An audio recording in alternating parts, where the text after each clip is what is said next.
que eu acho que a gente, no ambiente corporativo, a gente tinha separado isso. Eu acho que a pandemia trouxe isso de volta. É gente que está trabalhando aqui. Então, como tratar gente? Não dá para tratar do mesmo jeito que um comando no Excel. Eu acho que a gente tem que ir entender um pouco o contexto histórico, tá, Vivi? Não querendo dar uma aula de história aqui, mas eu acho que é importante a gente poder... Faz todo sentido, né? Entender, exato. Da onde vem da isso? Da onde vem, né? Se a gente olhar historicamente, quando a humanidade surgiu, as pessoas se comunicavam através de fala, né? De mímica, porque não tinha fala, depois veio a fala... E as pessoas falavam e era aí que se comunicavam. Depois, com o tempo, veio a escrita, né? E aí começa a interpretação, porque se eu escrevo, tem uma outra pessoa que vai interpretar aquilo que eu escrevi.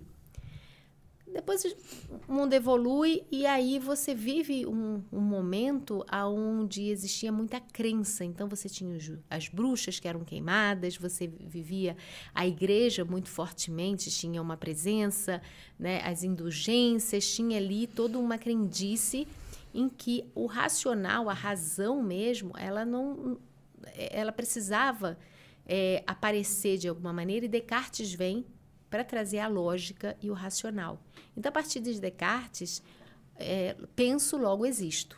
Então, o que era validado como real, como existente, era se eu tinha uma lógica e se eu podia comprovar. Aí você começa a viver num mundo racional onde é o seguinte: se eu tenho uma dor e eu não consigo explicar, ela não existe. Porque eu não dou nome para ela, eu não sei explicar. Nossa. Por isso que as doenças mentais talvez vieram tão estigmatizadas. Exatamente. Porque um luto, se você perde uma mãe ou um pai, você é um órfão. Mas se você perde um filho, você é o quê? Não tem nome. Não tem nome. É uma dor que não tem cura. Porque não tem nome, nunca ninguém teve a coragem. Ou não sei porquê. Talvez alguém consiga explicar. Não deram um nome para isso. Se você perde um marido, uma esposa, você é um viúvo, você é uma viúva. É verdade. Né? Então, é como se a gente passasse a existir num mundo em que o que a gente sente não é válido por ninguém. E aí você entra no mundo organizacional, onde o que é válido é o concreto, é o lógico, é o racional, são os entregáveis, são os resultados, são as metas. Como que você vai dar espaço para falar de emoção, que muitas vezes você não tem uma lógica para explicar? Né? E também não tem o preparo para trabalhar com isso. Dentro da pandemia, a consultoria, eu comecei a dar muitas palestras falando sobre como cuidar do seu time para que eles não entrassem em um estado de estresse e de burnout. O que é o burnout? É quando você entra numa limitação porque todo ser humano precisa de estresse. Isso naturalmente, né? A gente precisa de estresse para se motivar, para fazer as coisas. Sim. Só que quando isso ultrapassa uma linha, você entra num burnout. E muitas vezes você não se dá conta disso. Eu peguei durante a pandemia muitos casos de... já peguei casos da minha carreira de tentativa de suicídio dentro da organização, de depressão profunda, né? E de trabalhar junto com a RH para entender, para ajudar como navegar, indicar para psiquiatras, trazer outros profissionais, porque eles fogem à minha alçada. Né? Eu não sou psiquiatra e também não sou psicólogo, mas eu tenho profissionais que eu indico que eu confio bastante, que já fizeram trabalhos incríveis.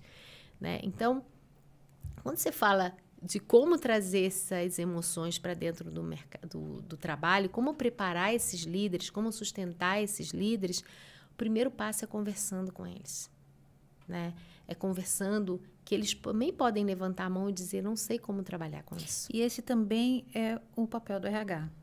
Também é, mas não é só. Eu acho que é um trabalho em conjunto, né? Eu acho que a gente não pode também colocar um peso muito grande só em uma área ou numa função. Sim. O RH é recursos humanos, ele está olhando para as pessoas, é verdade. Mas o papel, eu venho trabalhando bastante em algumas empresas, em várias empresas, na verdade, com o papel do BP, né, que é o Business Partner, que é aquele RH mais próximo do negócio. Sim. Né? Então, ele tem habilidades diferentes que ele precisa, porque ele vai precisar entender do negócio também, ter uma capacidade analítica, mas também conseguir desafiar o gestor, conseguir entender as necessidades humanas que tem aquela área, conseguir vender e falar disso, preparar esse gestor de uma forma de conversa.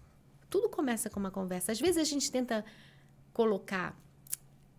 existe uma metodologia que veio lá dos Estados Unidos ou que está sendo usado na Europa. Mas, gente, vamos voltar para o simples, né?